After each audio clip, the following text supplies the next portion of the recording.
ఆంధ్రప్రదేశ్ రాష్ట్రం నగరంలోని 80 అడుగుల రోడ్డు జనసంద్రంతో నిండిపోయింది. ఎటు చూసినా జనం. ఉదయం 8 గంటల నుండి రాత్రి 7 గంటల వరకు కార్మిక, కర్షక, ఉద్యోగ, ఉపాధ్యాయ, ధనిక, పేద, సామాన్య ప్రజలంతా ఆనందమయ్యి వైపు చేరుకున్నారు. ఉదయం 9 గంటల నుండే సభా ప్రాంగణమంతా కిక్కిరిసిన జనం తమ అభిమాన నాయకుడి పదవీ విరమణ ఆత్మీయ అభినందన సభకు చేరుకుని శుభాకాంక్షలు చెప్పాలన్న ఆతృత అందరిలోనూ కనిపించింది. ప్రసంగంతో ప్రారంభమైన ఆత్మీయ అభినందన సభ చౌదరి పురుషోత్తమ నాయుడును అభిమానించే ప్రతి ఒక్కరి ప్రశంసల నడుమ తండ్రి చౌదరి సత్యనారాయణ సమక్షంలో సహధర్మచారిణి అరుణమ్మతో కలిసి సన్మానం అందుకుని ఉద్యోగ వర్గాల నుండి, రాజకీయ ప్రతినిధుల నుండి, కుటుంబ సభ్యులు, బంధుమిత్రుల నుండి జై హో పురుషోత్తమ నాయుడు, జై జై పురుషోత్తమ నాయుడు అనిపించుకున్నారు.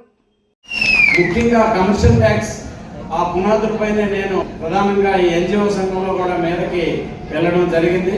మరి కమర్షియల్ ట్యాక్స్ లో ప్రతి వ్యక్తికి ఏ సమస్య ఉన్నా మరి పర్టికులర్ గా చూసి ఆ సమస్య పరిష్కారమే చేయంగా ముందుకు వెళ్ళాం.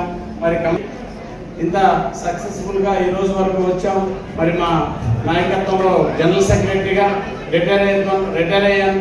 అంతేకాకుండా పురుషోత్తమ నాయుడు వీళ్ళు ఏసీటీఓలుగా ఉండి నాయకత్వంలో ఉన్నారు కనుక ఏసీటీఓస్ గెజిటెడ్ హోదా రావటం లేదని ఒక పేపర్లో వేశారు. అప్పుడు నేను అశోక్ బాబు గారికి చెప్పాను, మన ఇద్దరం కూడా రివర్షన్ తీసుకుందాం, మన వల్ల ఆగిపోయే బ్యాడ్ నేమ్ అయితే కరెక్ట్ కాదని చెప్తే ఆయన కూడా యాక్సెప్ట్ చేసి అక్కడ ఉన్న జేసీ గారికి నేను లెటర్ ఇస్తాను, వాలంటరీ తీసుకోవాలనుకుంటాను కనుక ఒక నెల 2 మాసాల్లో నాకు వాలంటరీ రిటైర్మెంట్ వస్తుంది. అది గెజిటెడ్ స్టేటస్ వస్తే మీరు వెంటనే దాన్ని తీసుకుంటాను, లేనప్పుడు వాలంటరీ తీసుకుంటాను ఆయన చెప్పారు. నేనైతే వెంటనే గెజిటెడ్ స్టేటస్ 18లో తీసేసుకున్నాను. తీసుకుని తదుపరి స్టేటస్ నేను రివర్షన్ ఇచ్చిన 3 సంవత్సరాలు వెనక్కి వెళ్ళింది, రాలేదు.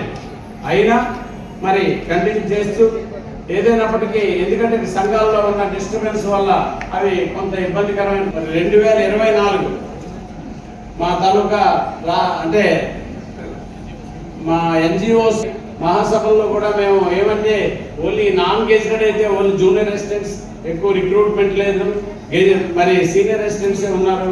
ఇక సూపరింటెండెంట్ క్యాడర్ ఏస్ట్ వాళ్ళందరూ గెజిటెడ్ అవుతున్నారు కనుక అనేక డిపార్ట్మెంట్లో సూపరింటెండెంట్స్ ఏస్ట్ అంటే ఎంఆర్ఓలో మరి మనుగడైతే ఎన్జిఓ సంఘానికి ఇబ్బందికరమైన పరిస్థితి ఏర్పడింది. మరి మహాసభ తీర్మానంతో ప్రభుత్వానికి తెలియజేసి తీర్మానం చేసింది. గెజిటెడ్ అండ్ నాన్ గెజిటెడ్ సంఘంగా ఈ రోజు అవతరించింది మన AP NGOs. All cadres except class 4 తప్ప అందరూ కూడా ఏపీ ఎన్జిఓ సంఘంలో ఉండొచ్చు కాంగ్రెస్. మరి ఆ రకంగా ఈ రోజు ఒక మైటీ ఆర్గనైజేషన్, ఒక పెద్ద ఆర్గనైజేషన్ గా మళ్ళీ ఏపీ ఎన్జిఓ సంఘం ఈనాడు ఉన్నది. మరి ఈ పరిస్థితుల్లో మళ్ళీ నేను రిటైర్ అయ్యే టైంకి మా శివారెడ్డి గారు, మా విద్యాసాగర్ గారు, ఎందుకంటే నేను జనరల్ సెక్రటరీగా ఉన్నా, కాబోయే జనరల్ సెక్రటరీగా విద్యాసాగర్ గారిని అనుకున్నాం. అన్ని జిల్లాలు కూడా